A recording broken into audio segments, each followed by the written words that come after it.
డబ్బులు ఉంటాయి నాయన కాలేజ్ ఫీజు కట్టాలి. ఎంత ఎంత కట్టాలి నాయన? 5,000 కట్టాలి నాయన. కాదు నాయన, 5,000 కడతా. ఎట్ట చెప్పే మా నాయనకి ఇప్పుడు పార పట్టుకొని తిరగతా ఉండ. నీకేం తెలుసు నాయన? మొన్నంతా ఇచ్చిన డబ్బులు ఏం చేసినావో?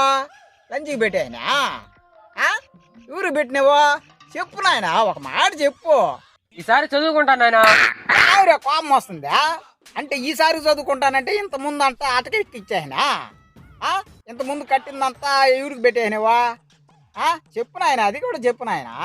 నేను సరే నాకు మొన్న మ్యాథ్స్ అని 5,000 తీసుకోబోతుంది, మొన్న సైన్స్ అని 5,000 తీసుకోబోతుంది, సోషల్ కని 5,000 తీసుకోబోతుంది. నువ్వే చదివే చదువులు ఇన్ని సబ్జెక్టులు ఎట్టుంటాయి నాయన ఒకసారి చెప్పు. నేను చదువుకోనోడిని, ఎట్టుంటాయి ఒకసారి చెప్పు. కావాలంటే మా ప్రిన్సిపాల్తో మాట్లాడినాయన. నువ్వు ఒక ఎర్రు ఊకు, ఓడొక ఎర్రు ఊకు.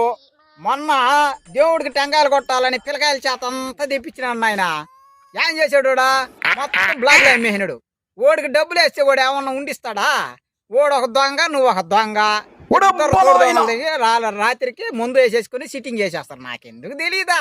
నేను ఇవన్నీ చేసి వచ్చిన నోరు మూసుకొని పెట్టినాయన.